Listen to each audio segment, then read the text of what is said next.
Prashant, congratulations to you and Tanya. I wanted to call you up, but didn't manage to, but nice seeing you.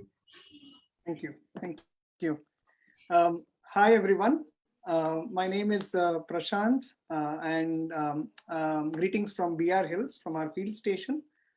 I am an honorary associate at Nature Conservation Foundation, and welcome to the fifth in a series of public talks being organized by NCF to mark 25 years of their work.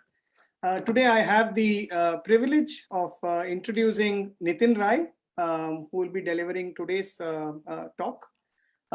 Nitin is a political ecologist and has been a fellow at the Ashoka Trust for Research in Ecology and Environment. He studies the impacts of conservation and development on communities, and especially with a focus on local resistance to state efforts wherever that occurs. And in line with the requirements in political ecology, his research incorporates a variety of disciplines: ecological sciences, history of landscape transformation, cultural ecology, and local knowledge. From what I have seen and read of his work, the role of power and the role of knowledge, how knowledge is produced, who wields it, and how is knowledge used to what ends, these have been very central to his work. And his work also challenges narratives on how nature is used, how it's portrayed, by whom is it used, and questions of this sort. A lot of his work has been in close partnership with the Soliga community and the Adivasi social movements in this region, and it has examined the politics of conservation in BR Hills and in many other protected areas. As a young doctor, when I started my work, I had the opportunity of seeing close his work and also the impacts it has had on the agenda setting itself of forest rights within the Soliga people. So it's really a privilege to hear about your work, Nitin, and over to you. Thanks a lot, Prashant.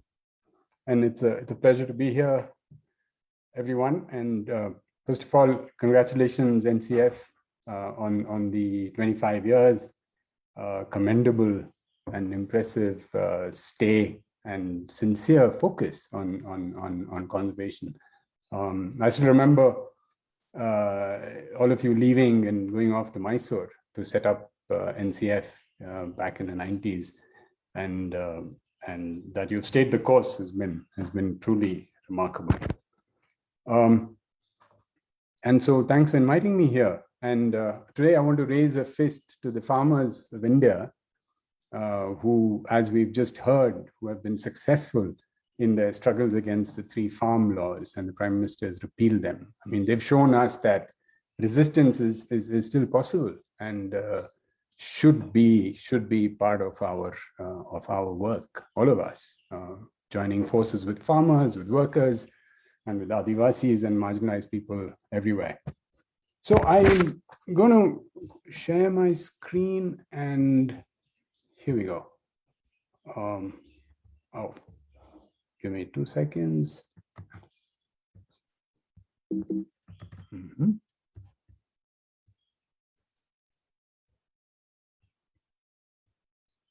Right. Slideshow mode. Am I good? Yes, Nitin. Yeah, thank you. So my story is located in, as Prashant said, the Biligiri Rangaswamy Temple Tiger Reserve, where I worked as part of a wonderful team at ATRI. And a correction to Prashant's introduction of me, I'm no longer at ATRI, having left ATRI last month, and now I'm a free bird, so to speak. And but it's been an incredible 17 years that I spent with the research team and with the Adivasis in BRT. And I've been interested in protected area conservation policy and practice, and specifically on tiger reserve policy and practice. So my talk will largely focus on tiger reserve political ecology of tiger conservation and reserve management. So I'm going to begin with a couple of stories. And in 2007, there was a major forest fire in BRT. The DCF arrested 27 Soligas from the neighboring Podus and took them to the forest rest house in Kegudi. Kegudi is where today the Jungle Lodges and Resort has its very, as a campsite where tourists come and pay hefty prices to enjoy the riches of the forest. And it's owned by the Forest Department. So the DCF had arrested these 27 Soligas from the neighboring areas, took them to the jungle lodge, which is the FD Jungle Lodge. And during the interrogation, the DCF kicked a 60-year-old Soliga man in the head as he was squatting on the ground, resulting in his being hospitalized. The DCF elicited a written undertaking from the 27 Soligas that they would be personally responsible if there were any more fires in the area. It took a lot of negotiation by the Soliga Abhivruddhi Sangha, which is the main social welfare organization that works and has been working for 20, 30 years in that area for rights, to have them released days later. So such draconian measures have been accompanied by the installation of cameras and a whole range of other anti-fire activities. So Soligas have now vastly reduced their going into the forest for fear of getting caught, especially in the dry months. This violent act for a practice that, such as the use of fire, that is historically and customarily considered a part of their life and culture, is the deep contradiction, right, and alienation that Soligas face in BRT today. A few years later, in 2010, I spoke to the Soliga man, who I will call Gowda, as I recount his story, and who the DCF had kicked and hospitalized in 2007. Gowda is a striking tall man with a clear, deep voice. This is his story, and one that tells us what conservation has wrought for Adivasis. Gowda was born in Kegudi, and I marked that on the map, which again is where the JLR is, as I mentioned earlier, 70 years ago. Okay, so he was, then he moved from there to Durguru, which is again marked on the map, where his parents were born. They cleared the forest for cultivation. He said, and I quote, "There were no restrictions then to clear the forest or cut trees. We moved from patch to patch every 3 years, Durguru to Taribavi to Hattibavi and back to Durguru." In 1976, Mr. Uluru, the DCF, arrived in their Podu and ordered us to stop shifting cultivation. He ordered us to move to the forest department plantation.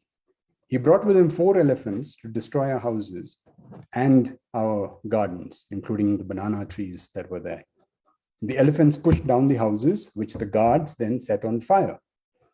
They burnt 20 houses in our Podu and did not leave a single house. Our house was the first to be burnt. The April showers had arrived, and there was no place for us to shelter. Uluru next went to Balekoppa and burnt all the houses there. Next was Sankanu, where he did the same. The only structure that was not burnt was a temple. He did not leave a single shed.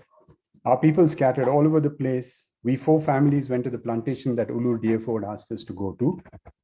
And we were there a year when a herd of elephants came and raided our crops and cleaned us out. We then became coolies in a forest department plantation, for which we got 1 ser ragi and 2 bidis as wages. That was not enough, so we then moved to Upanare to cultivate some land. 7 years later, the department said that the mud from our fields was being washed onto the road, so they evicted us from there. The DFO then was PK Devaya. So we moved to Kegudi. We constructed sheds and were settling in when they said, "Oh, you have to move from here because this is prime elephant area." This time it was Srinivas DFO. They then asked us to move down the hill to the edge of the forest near Budipodaga, also marked on the map here. The DFO asked us to identify an area. So 12 of us from 12 families cleared 12 acres of forest for cultivation. We then returned to Kegudi to inform him and who accompanied us to the site, took a look at the site and said, this is the middle of the forest. So he refused to allow us to use that area. So we went back to Upanare.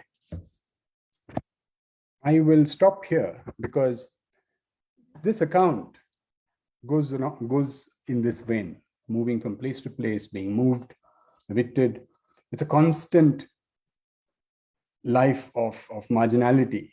Till in 1990, they arrived where they are today, in Kuntugudi Podu, where Hannu Reddy, the DFO, built 36 houses for them and arranged them to be settled on this dry edge of BRT.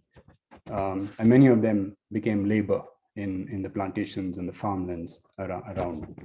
Now, this is fortress conservation in the raw, right? And we hear about it, and these are stories that all of them have experienced. And Mr. Gowda was relating this in a very matter-of-fact way, like he'd rehearsed his experience over the last 40 years vividly in his head. But there was something else in what Gowda told me that was intriguing. He said that Mr. Uluru, the DFO, who burnt their houses and raised the gardens in 1976, also established a unit of the large-scale multipurpose Adivasi multipurpose society. So it's called the large-scale Adivasi multipurpose society, or LAMPS. Everybody knows about the existence of LAMPS if you worked in the protected areas of Karnataka, which is a cooperative under the Karnataka Cooperative Societies Act. It's a precursor to the many community-based conservation models that use NTFP enterprises as the mainstay. So even as he was blowing out the lights from their lives, he was lighting a small lamp so they could eke out a living. A hard coercive conservation approach has been followed up time and again by soft community-based conservation interventions, but as I'll show, to very little benefit for the Adivasis, who've lost a whole slew of access regimes that they used to enjoy in the past. The basic conditions of securing the territory having been achieved, it's now the turn of participatory techniques of acquiescence and persuasion to create conservation actors and benign citizens. Now, these areas are then remade as wilderness through films and other techniques of mass acquiescence, right? All of us are now dulled into thinking that these areas are wild. To recruit people into the task of conservation gatekeeping. And so that's what public at large does to gatekeep these areas for a larger conservation apparatus. Now think of the 1966 film, Serengeti Shall Not Die, that helped create and then maintain Serengeti as a fortress. And there's a lot written about this, about how the Grismecs pushed for this fortress of Serengeti through really their work and this film primarily. But also more recently, and closer to home, Wild Karnataka, the film that does not mention that these forests that it portrays that are now being remade as wilderness were once home to people who shaped these landscapes for centuries through fire, axe, and plow. The British acquired forests for timber in the mid-19th century through a series of laws that denied land rights to Adivasis. Adivasis were allowed to use the minor forest produce and to cultivate along the margins of the timber harvesting regime. So shifting cultivation, taungia cultivation were allowed, but there was no ownership of land. This happened even as the British gave land to agrarian farmers, right, in the valley areas and the non-forest areas. So this entrenched the divide between Adivasis and farmers. So what you see today in this enormous, inequitable distribution of land, assets, and income is a result of 160 years of policy. This racialized denial of land has been a factor for the alienation of Adivasis. They were, to use a term that Andrew Walker has used, they were arborealized. That is, they were made to be dependent on products of trees and plants, amla, lichen, and so on. There's a certain arborealization of people. This has created, like I said, huge economic divides and oppressive relationships. Such an arborealization is behind some of the current community-based conservation approaches. So we are replicating this dependence on certain forms of use in the forest while denying them access to actual ownership of land. So we know that even for peasant economies in non-forest areas, right, in farming agrarian communities, people who don't have land cannot access state schemes and many other welfare measures. And so that leads to then further impoverishment. Now, Soligas are undergoing deprivation in BRT, and it seems to have changed, little seems to have changed despite many years of community-based conservation, such as NTFP enterprises, rights-based work. So if you look at the incomes from a long-term panel study that we've been conducting, the 95 work was Hegde et al. 1996, 2006 onwards, Madegowda and Siddhappa and I have been looking at this, and more recently, Ratnavel has helped me put these figures together, and he's still analyzing the data. So we're going to be updating it soon. But you'll see that, and I'm going to give you a more graphical representation, but I'm more interested in this story, as I'm telling you today, in the percentage income that each of these sources of income constitute for that particular year from 95 to 2017. Agriculture, NTFP, labor, and other. Other includes livestock and other source of income. So what we see here, maybe I should minimize my, okay, there we go. What we're seeing here is an enormous increase in wage labor. That's the one in maroon, I suppose, if that's the color, or maybe orange. And from 19% in 95 to 70% in 2017, while a decrease in NTFP incomes from 54 to 9, and the agriculture stayed more or less the same. This despite there being a preponderance of coffee cultivation amongst the Soligas in the last 20 years, because coffee is not eaten by wild boar, and where they can grow coffee, they've begun to grow coffee. So despite that, you see agriculture seems not to have. Also note that not everybody owns land. Only 50% of the households in BRT actually own land. So in 2009, you'll see a reduction in the NTFP to 7%, which was because of the ban in NTFP collection because of the Wildlife Protection Act. So this dependence on wage labor is a result of alienation from the sources of production, whether it's the forest or whether it's agriculture, because some of them don't have land, or certainly cannot invest in land that they don't own because they can't access credit from banks and improve their land to actually intensify or improve agriculture.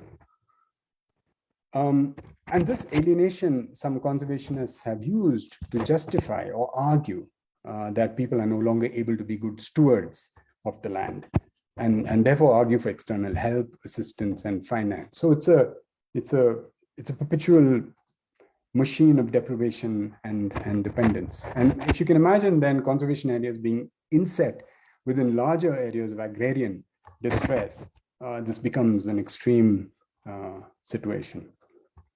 And with the 2020 pandemic, with people taking a hit on labor and migration, and this is migration to coffee estates in Coorg or stone quarries in Madurai and so on. With this account of the precarity of Adivasis, I'd like to move to my main argument that after the hard democratic or undemocratic measures that established tiger conservation enclosures, there has been the need and necessity for soft and inclusive interventions that keep the place or keep the peace in these contested landscapes. Let me add that I'm speaking more generally to make a point that community conservation initiatives rides on an unequal and oppressive structure. Now, this is not to say that there's no place for CBC, but we need to be aware that these initiatives will not change the structures that have caused the inequality in the first place, even though, without CBC, people would have been further impoverished. So it's almost like you need CBC, but CBC is not enough. So,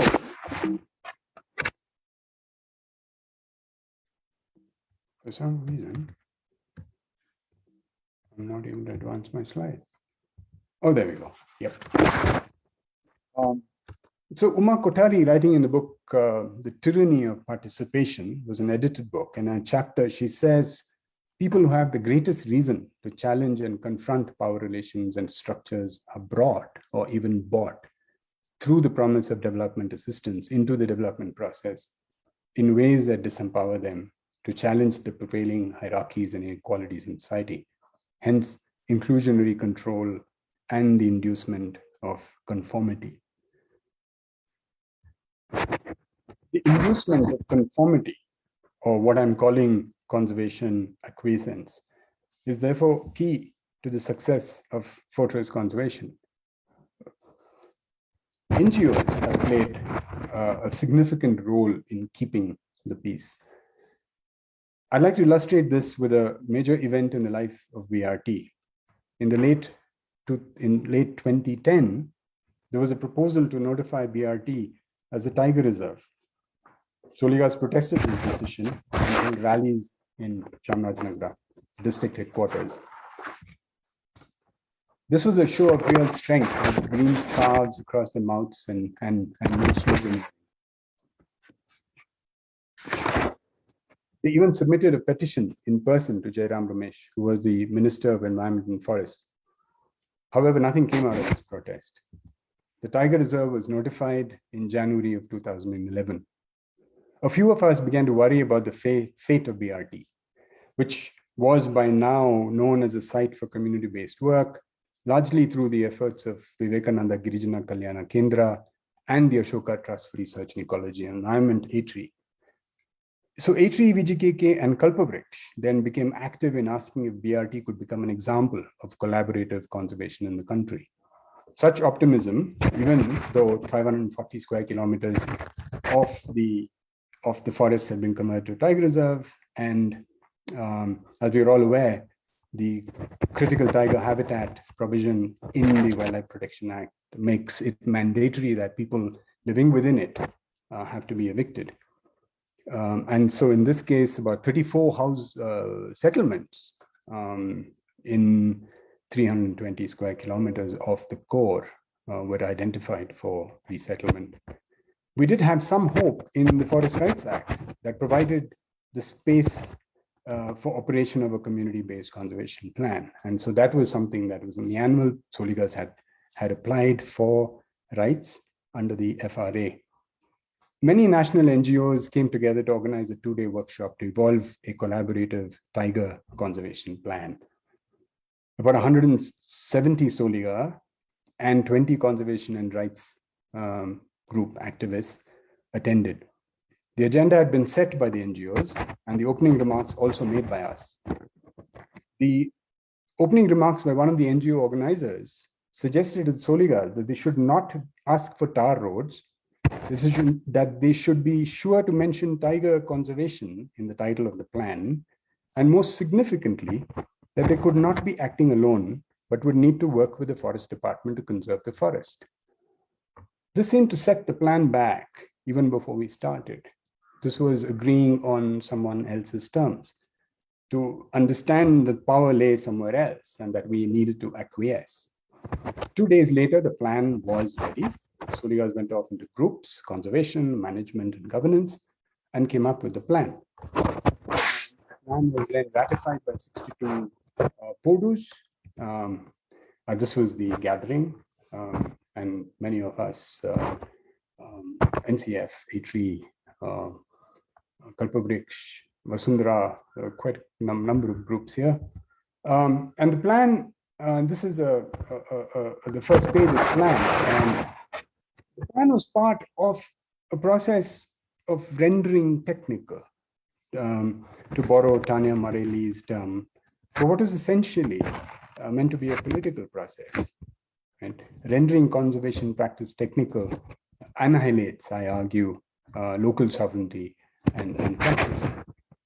One of the situated practice that the plan reduced to a significant degree if not erased, was the use of fire in forest management. So the now third threats that were identified to the forest, as you'll see after lantana, parasites on amla, is Kadu Benki, which is forest fires. To be fair, they then talk about the fires in the past having been used in early season litter fire burns, but it vastly reduces the pervasiveness of fire in their customary practice. And it was Nitin? surprising. Yeah. Sorry to interrupt. I think there's a lot of background noise, perhaps from your notes. Yeah, sorry. Yeah, Sorry, so no, but thanks for telling me. Thank you. Has it been the case from the beginning? Yeah, that's all right. Oops, we should told me earlier, but okay. Let me do this.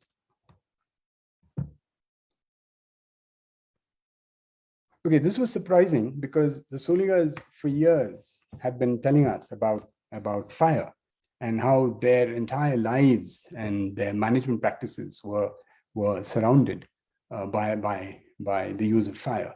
For instance, I mean, this is a quote from a Soliga man in Hiriyambala. He said, "Yella kaadu beita ittu. Nodi a kadesi betakkinta hiddu lokanalli ganta yella govindave." Right? Everything went to God. Bhulokane sutokta ittu. So the earth itself would burn. So this was in all our conversations, and we did extensive interviews on the use of fire with Soligas, and they kept saying that this was something that they used extensively. If you look at historical accounts, this is G.P. Sanderson talking in his book, 13 Years Among the Wild Beasts of India. He talks about how magnificent it is to see the jungles of the hill range burning. And G.P. Sanderson lived on the edge of BRT, right next to Kuntugudi, where the story that I told you earlier comes from. Right? And he was talking about seeing the jungles of the hill range burning, and he's talking about BRT.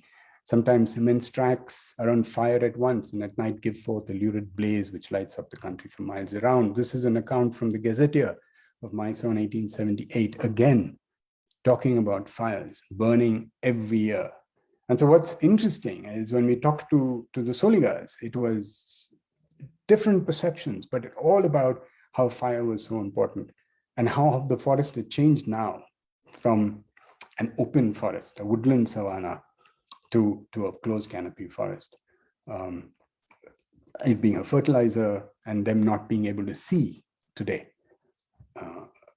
And the burning began in mid-January, continued through till March, and the entire forest was burned without plan or exception. So we wondered if men burned and women didn't, or children burned, or children didn't burn, but it didn't matter. The whole range of ignitions and everyone and anyone burned. Any patch of fire, any patch of forest that wasn't burnt was then set afire.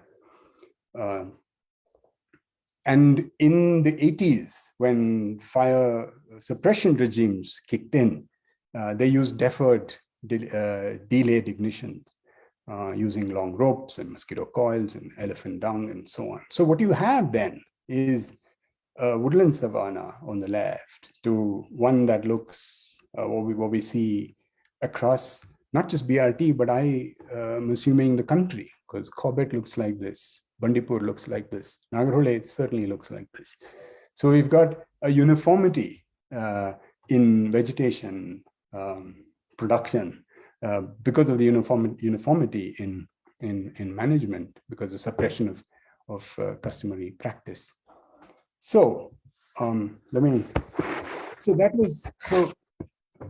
so I'm going to move now to talk about how, oops, again, my paper on my computer. And a few years ago, I presented the results of all of this work, the continuing deprivation, dispossession that we were seeing in BRT as a result of conservation practice to a pioneering community-based conservation researcher.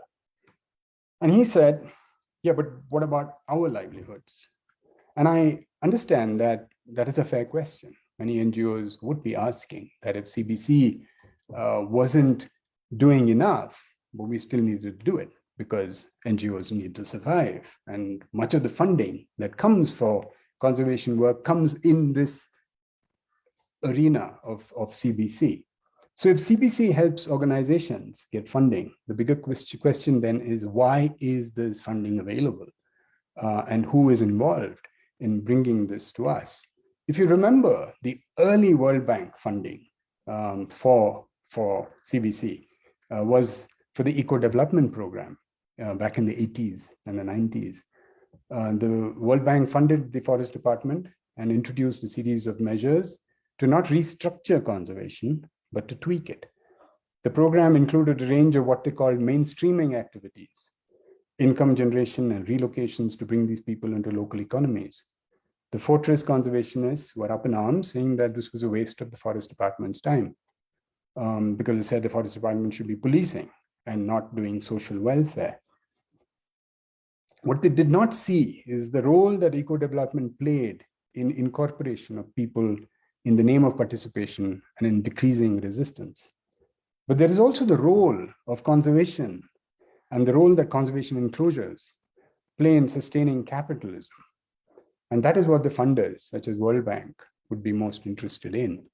And this picture is from the second edition of the Eco-Development Program, which, keeping with the times, is now called Biodiversity Conservation and Rural Livelihoods Improvement Program, headed by the Wildlife Institute, not surprisingly. So political ecologists have argued that conservation enclosures enable capitalism to fix the problems that are being created elsewhere as a result of extraction and accumulation. And this is where the tiger conservation apparatus has become so useful, both for the state and for global entities such as the World Bank. So if you remember, the Global Tiger Initiative has been something that the then World Bank president, I think it was Robert Zoellick, started with great fanfare, and they even funded the first Tiger Summit in Russia. So the recent illustration of this fixing of capitalism's devastations or the state's developmental goals through tiger conservation was Narendra Modi exulting that India had 2,966 tigers, or was it 67, and thus had doubled tiger numbers 2 years earlier than projected, while at the same time his ministry was easing regulations for industry to divert forests. So this conservation working as a fix for a system, a capitalist system that needs to be propped up through these symbols and signals of success in these conservation enclosures. And Adivasis are bearing the brunt of this fixing of capitalism's devastations. So CBC, community-based conservation, is then at the danger of becoming a handmaiden to a global biodiversity decline, even as we collaborate and improve local conservation efforts and ignore the larger contradictions of capitalism. So this is the tiger estimation apparatus. It's an immense investment and use of manpower, and does a lot of work for the government in propping up its system. But if we look then at biodiversity declines across the country or globally, what we see is a remarkably depressing picture. Now, this is a remarkable new report on the state of India's birds. NCF is involved, as are several other groups, but I think this could be redemptive in what it's trying to tell us, in that we're not paying attention to the larger drivers that are causing these declines and focusing on these enclosures while ignoring the larger depredations of capitalism. I mean, look at the decrease in bird species, guilds of bird species, the carnivores being affected the most, and this is truly stunning data from 2000 to 2018. Similar trends in the Living Planet Index, report of the World Wildlife Fund and the Zoological Survey of London. talking about how there have been 58% declines in abundance of 14,000 populations of 4,000 species monitored between 1970 and 2012. I mean, this is truly depressing declines. And so, and Sale and Mora put this graph, Mora and Sale put up this graph in 2011. And this is happening even as predicted area coverage is going up. The blue line here is area covered by predicted areas from 65 to 2005. And it's going up as we speak. And there are 30 by 30 targets, and there are half Earth demands to conserve more and more area. But the red line seems to be headed south. So we then have so even as conservation is a fix, conservation enclosures are being remade as centers of accumulation, taken away from Adivasis, taken away from local communities and delivered for accumulation. And this is a report by IIFM and the NTCA on the economic valuation of tiger reserves. And this map on the right was produced by the tour operators for the tiger. You have tourism, carbon, and ecosystem services that are tourism has been around for a while, but certainly ecosystem services is a new arena for commodification of tiger reserves. So we have to pay attention to the new forms of commodification that are occurring in tiger reserves, even as they're alienating local people. So CBC is not going to be enough in addressing a whole range of fixes that conservation enclosures provide for capitalism. So the perils of conservation acquiescence then are a loss of history, of spatial heterogeneity, of local sovereignty, and an erasure of resistance to capitalism. So we need, therefore, a politics of liberation and not just of recognition. Recognition retains power with the elites, while liberation hands that power over to people to decide what they will do with their forests and their lives. Conservation practice that seeks to reconcile, compensate, improve, and alleviate does not address the structural violence that has wreaked havoc on Adivasi life. This moderated conservation undermines the vision of what the forest should look like and how it needs to be managed. So even as there is a need to improve local livelihoods, and of that there is no doubt, to ensure that their access to the forests and to land is secured, we need to ask if and how these interventions might undermine their ability to return to a sovereign practice, and whether these interventions might end up strengthening coercive conservation structures. The FRA, the Forest Rights Act, is without doubt the most viable tool we have for a liberative politics, and especially the provision that converts forest villages, where they don't have ownership, to revenue villages, which then gives them title.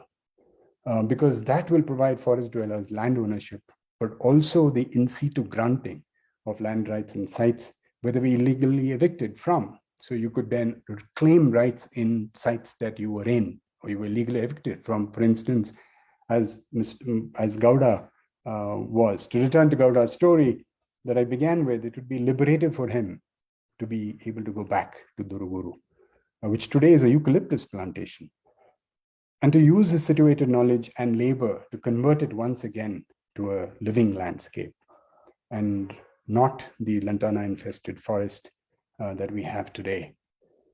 So that, with that, I want to end my talk with a few words of thanks to a few people who've shaped my understanding of these issues of the landscape that I've talked to you about.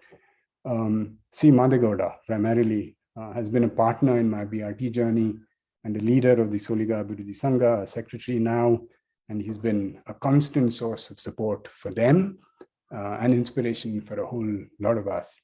To Siddhappa Setti, who has been an unflinching advocate for the Soligas. His work on a whole range of economic, social, cultural, and institutional issues has been remarkable and has been a great source of support for our collaborative work. To Mutata Ramanathan, a human geographer, whose ideas have heavily influenced mine over 2 decades. And today is our 15th wedding anniversary. So this is a special thank you to her. And finally to my PhD students, who've Anirban Roy, Ovi Torat, Madhuri Ramesh, Purna Balaji, and Rahul Muralidharan, who have been co-travelers in this journey in political ecology. And I've learned a lot from reading and discussing and talking to them. So thanks a lot. Thank you, Nitin, for that extremely powerful and insightful talk. We'll take some questions now. We have one in the chat box from Madhu. He says, in your view, thanks Nitin for a great talk. In your view, what role has the professionalization of conservation and the neoliberalization of civil society itself in its modes of funding, its modes of organization, and its metrics of impact been complicit, even culpable in crafting this acquiescence?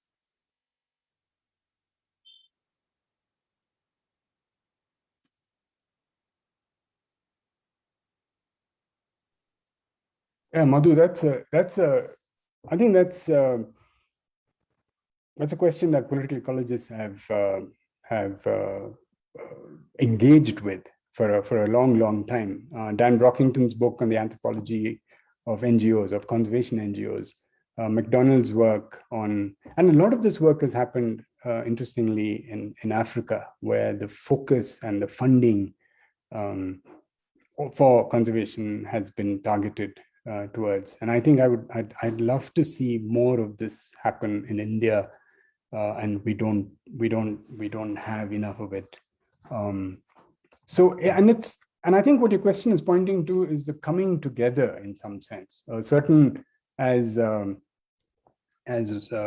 Robert Fletcher has said, a certain governmentality, right? A neoliberal governmentality, which is a conduct of society and of everyone, all of us, whether it's NGOs, whether it's Soliga Adivasi, under a neoliberal regime, right? So it's how we've begun to think that there's only one way to do something, to be professional, to think about things in market and economic terms, that it's almost like there's no other way out of what we are. And I'm reminded of Audre Lorde's comment that the master's house cannot be dismantled with the master's tools, right? So it's almost like you have to reject the very sources that have caused dispossession and that are causing environmental degradation today, which is a reliance on economic instruments to solve the problems. So if that has created the problem, clearly professionalization, quantification, and what you've absolutely correctly talked about, this reliance on quantified metrics of success is a deep problem. And I think, therefore, if you go back to the tiger estimation report, and I'm sure you've all seen it, it's a voluminous tome, right? Every single tiger reserve and tiger landscape and tiger bearing forests are analyzed with the same metric, right? And it's remarkable. Every PA looks exactly like the other PA, whether it's in the way these cameras are placed and in the estimates that come out.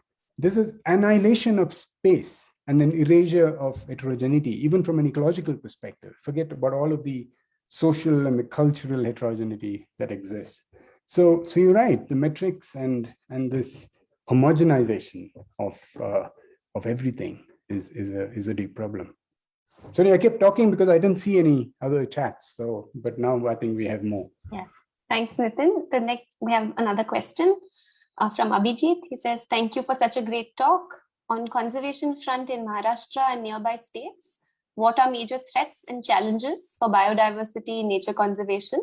And do we need more research and intellectuals, or we need to be more on ground with community to challenge power and policies against destruction? Which is the first priority? I think the priority, as I've said in the talk, is for us as intellectuals to provide the space for a liberative politics. And in a sense, I mean, and this is the example that I provided in my talk, that rather than to shut out the space for resistance, we have helped acquiesce voices to a common or agreed on consensual outcome. And I think that's what we need to be aware of, that every act of ours makes them less able to resist. And I think that's the role that we need to play, to be aware how our acts are shutting out resistance. And then to think of what options there might be for people to then begin to return to a sort of sovereign practice. And that's through resistance.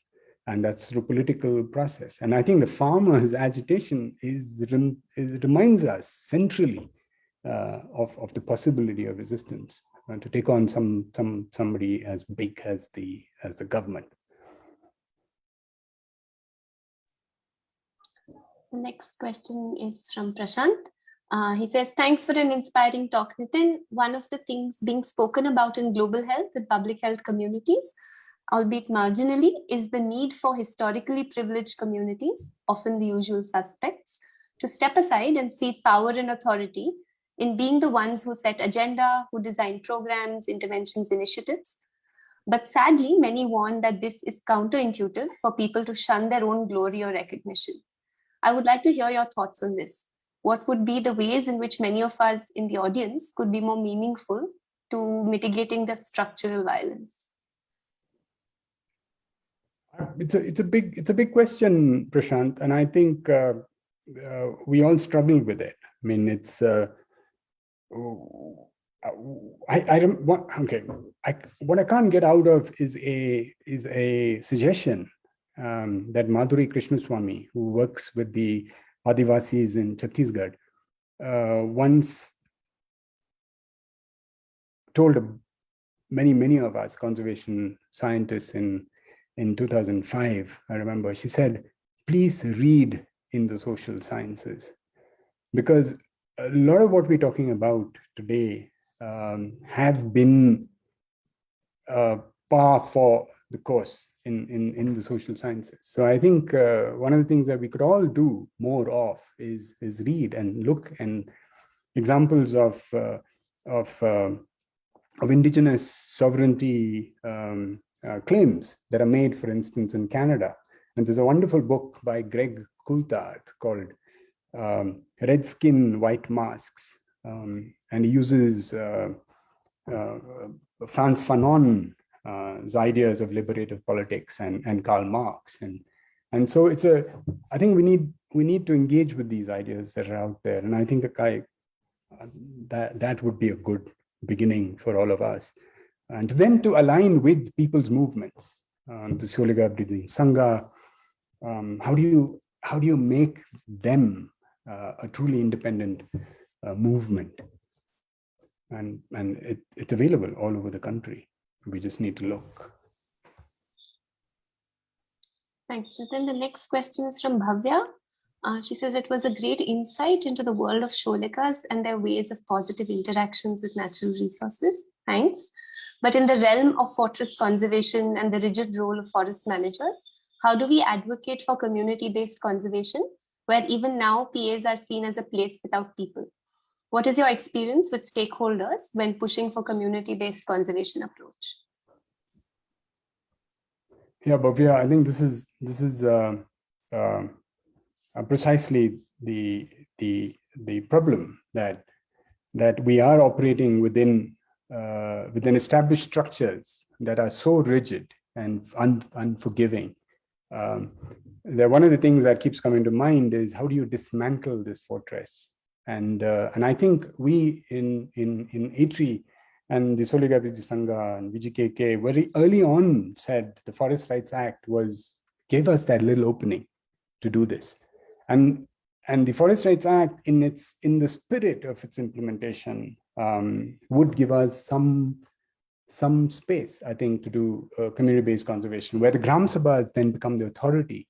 And I think you should see the act in its holistic, not just the community forest rights, which is the arborealization provision, but also the land and this revenue conversion, which then gives them assets to go to the banks to get money to then invest in agriculture, which is essential. Their labor and economic strength together to make them, sit at the table. Thank you. The next question is from Siddharth. He says, thank you for a very thought-provoking 40 minutes. In your time working with the Solikas, have there been significant instances of solidarity from urban spaces and privileged groups making a positive impact on Solika sovereignty? I think it's that we all know, and I think BRT has been an incredible example nationally and internationally for what is possible when groups, whether it's urban, national, international, and local, come together. I think the fact that these 34 villages have not been evicted, the fact that Jairam Ramesh actually said BRT will be the first example of tigers and tribals coexisting, I think is a outcome of this strong collaboration of the outside and the inside, and which is the point I was making, that we have such power and we are in a position to change the discourse on conservation in India, right? And I think all of us, 25 years of NCF, 25 years of ATRI, many other groups that think alike, I think, had come together to actually begin to chip away at this fortress and use the FRA, use our understandings of sovereignty and local voices of institutions to make this difference. And I think the time is ripe so that those collaborations should occur.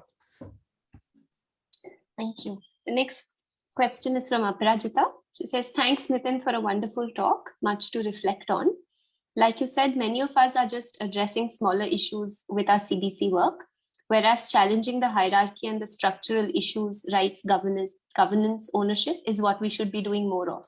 This is also brought home by the lack of engagement of most NGOs or urban conservationists with the rural environmentalist movement's resistance, such as stuff like the Hasti Aur Ant movement. Completely agree, Pranita. I think that's what we need.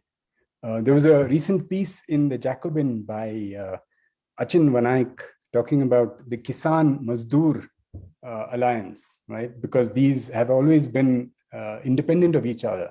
And he says, this farmer struggle, for instance, is it's a possibility that these two could come together. And I think we need to expand it. And there are groups now, the AIFFFMM, the Campaign for Survival and Dignity. I think we need to uninhibitedly engage with these people's groups. And so I completely agree. That's what we need. The next question is from CB. Says, thank you, Nitin, for a moving talk and happy anniversary. A couple of questions. You mentioned the words garden and plantation in the opening anecdote. Could you please elaborate on these in this context? Also, regarding the FRA, have CFR rights been awarded, and how has that, if at all, altered the conduct of the forest bureaucracy? In particular, do you see any change among young officers and their attitudes towards fortress conservation? That's garden and plantation in the opening anecdote. So when I use them interchangeably, tota, that's the Kannada word for garden, and plantation was no, sorry, I didn't use them interchangeably. Take that back. The tota was the Soliga garden, right? Their banana, their cucumber, and so on. There's a lot. It's an incredibly diverse agroecological system. As when you go to any Podu, you'll see jackfruit, banana, coffee, quite incredible. Plantation here I was referring to was the forest department plantation. Could have in this area been teak largely. So where they needed labor. So Soligas and Adivasis more general across India. And Ursula Munster has a fascinating paper called Invisible Labor, in which she talks about how Adivasis were denied land rights because the department 160 years ago wanted them as labor in plantations. So that was what the department saw these people as cheap labor. As Gowda in the story says, 2 sets of ragi and 2 bidis per day, was what they got for all of the laborers in these plantations. So what was the other question? Sorry. I'll just read it out for you. It says, regarding the FRA, have CFR rights been awarded, and how has that, if at all, altered the conduct of the forest bureaucracy? Yeah, so Chitrangada, for BRT was the first protected area in India to receive CFR rights in 2011, 2nd October. So this was the 10th year of CFR rights being awarded in BRT. And that was singular work by the Soliga Abhivruddhi Sangha. From 2008 to 2011, they were active. They were in Nagara, in the DC's office, in the DFO's office, trying to get rights. And they got CFR rights even before they got individual rights. So they wanted the harvest of NTFEs back. And so the rights that they got were quite widespread. It was rights to conserve, regenerate, manage the forest. There was NTFP rights to worship at the sacred sites, rights to graze and fish, and intellectual property rights. So there were the sweeping rights that they got in, like I said, 2011. However, and this is the answer to your next question, apart from the fact that they were able to harvest again, none of the other rights were actually exercised. The various complications to this, because not all 62 Podus got rights. In the first tranche of rights, 32 Podus were given rights. Then about 20 of them got rights. So the 10 remaining. So not all of them have rights to the entire Tiger Reserve yet. But so in terms of change, I think C. Madegowda would be a better person to answer that question, because I'm not aware. We haven't done enough interviews, for instance, with the forest department. We know that, I think the pushback is coming from the tiger estimation exercise. This intense effort to count tigers. In fact, the interviews with the range forest officer has been revealing. He says, if in my range tiger numbers go down, then the implications are that Soligas are doing something to decrease tiger numbers. So that's how direct the fortress conservation and the social outcomes have been tied. So, at the level of the range office, at the level of the forest guard, there is this internalization that tiger numbers is the be all and the end all of conservation success. So these two things are going, almost grating at each other parallelly. I think we have time for a few more questions. Manish says, thanks much for sharing this perspective, Nitin. In all these processes of acquisition or acquiescence, how did Soligas react and adapt to the changing paradigms of management and acquiescence that they were the central subjects in some senses of subjected to? Any interesting anecdotes in these experiences? Manish, that's making me think a little. What I was trying to also suggest was, in our conversations, one-on-one or groups, there was a deep sense of ownership of the forest and of their past, of this customary practice. And my point that I was making was that we as gatekeepers of conservation have somehow eroded that, and the space that's available for the expression of such pride and pride, I suppose, in their sovereign practice has not been given expression. But in our conversations have been incredibly rich. And I haven't, I often talk about the work that we've done on the cultural understandings of the connections to the landscape. So it comes up there as well. But all of that seems to hit a wall when it comes either to, and I'm part of institutions that have shut that down as well. So I don't know if I've answered your question, but I'm saying it's there, it comes up in conversations, but it doesn't seem to find an institutional articulation. Right? And we need to do something about it. And that's, I think, my plea in my talk, saying, let's all get on that project. The next question is from Akashdi. He says, thank you, sir. Could you please elaborate about the problem of homogenization of ecological landscapes with respect to camera trap images of tigers in the recent estimate? Okay, I think I lost my connection.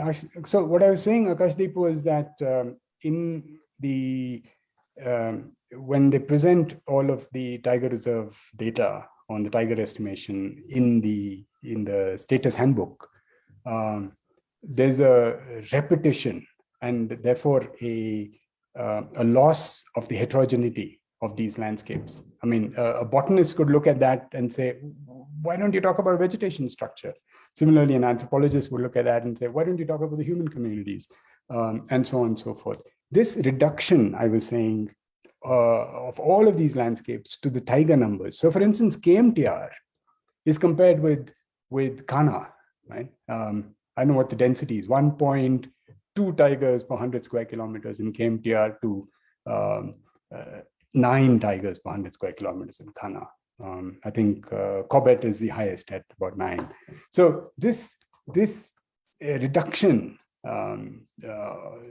to just the tiger. And so somebody might ask, but that's what the tiger estimation exercise is about. And so why should they be talking about all of these other things? And which is precisely the point, that in extraction, simplification, and then the exhibition of tiger numbers alone is a problem. Then everybody begins to speak that language and has to then get on that bandwagon of tiger estimation. So that's the homogenization that I'm talking is about. That is a problem. In the interest of time, we'll take 2 last questions. One is from Pranav. They say, thanks for the talk. Is the governmentality of forestry also reflected in use of surveillance tech for conservation, such as camera traps, MS? Yeah, Pranav, that's the apparatus. That's been so effective in further shutting down Soliga voices and Soliga presence in the forest. I mean, that's, I think, so pervasive. We have to be very worried about camera traps and drones. And the Wildlife Institute now has, you just leave these cameras there. So they're going to fly drones over the cameras and extract data. You don't even have people going in. So you leave these cameras there throughout the year, and you just have drones flying, collecting all of the images. So it's a scary future for these fortresses. So if we don't do something about this now, I think we're going to lose the game very soon. I mean, we all get excited about technology and the possibilities for data that comes out of this. Audio mods, these little audio devices that they can put out, and they run very low battery consumption. You put them out, people don't even see them because it's a small. Tremendous violence to local people, to people who have rights in these forests and yet can't do anything about these technologies. I think that's a very important point. Trishan Simla is doing some work and is written about this in the EPW. There's a lot of work on this in Indonesia and Africa, not very much in India, but we need to start talking about this. Next question is from Sridhar and Divya. They say, could you reflect on your personal journey in this field, viewed broadly?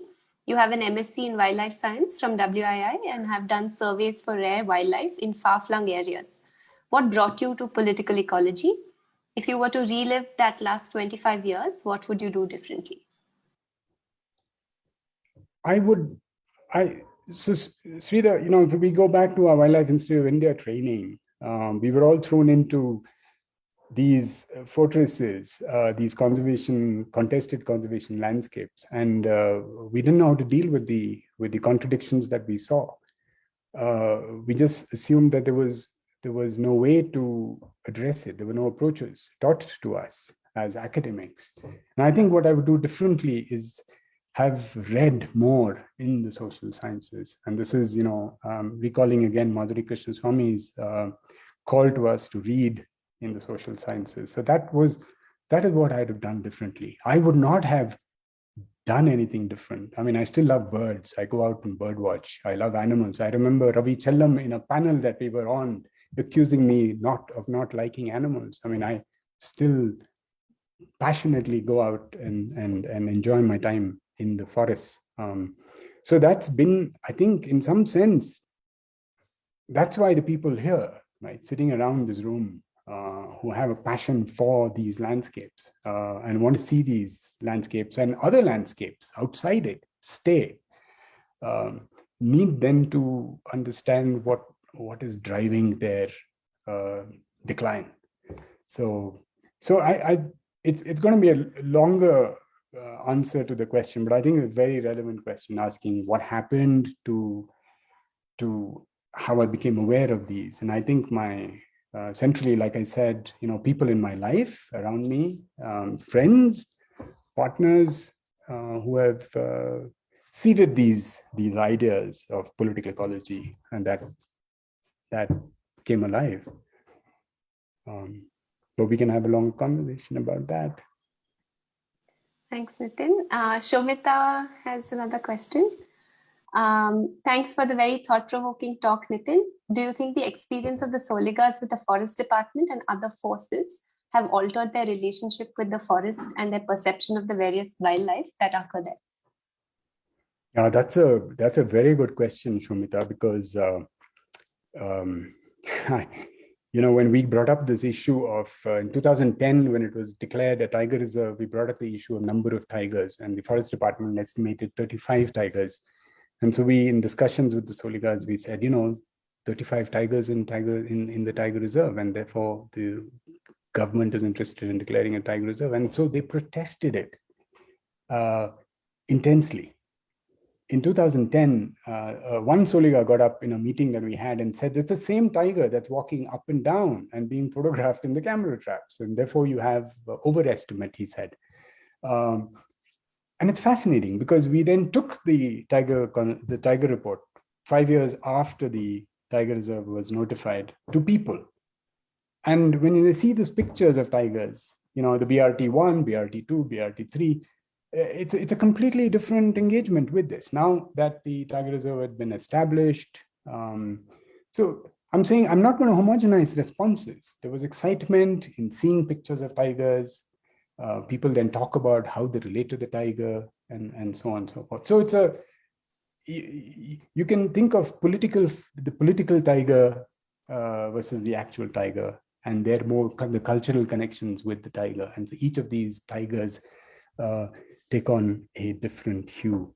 It's a complicated question, but a very good one. And it's certainly altered their perceptions. We've heard people say it's their animal, okay? And then they say, and they're poisoning the forest. Lantana is a poison in their words, right? It's a weed. It's not something they like. It's come despite their best efforts, or no efforts, because fire was banned and lantana has proliferated. And so there's this alienation from the forest. And that is a word I think that we all need to really understand. Alienation from production, alienation from the connections to the landscape, and all caused by conservation policy. And I think that we need to call that out very loudly. Thanks for that, Nitin. With that, we'll bring the session to a close. There are a couple more comments in the chat box, which we will send to you, so you can take a look later as well. Thank you so much for your time and for sharing this journey with us today. Thank you also to the audience for being there and for attending this talk. Please do join us next week on the 26th at 4:30. We will be having a talk by Raza Kazmi. Have a good evening, everyone. Thank you. Thanks, Roshni. Thank you. Thank you, Roshni. Thanks a lot.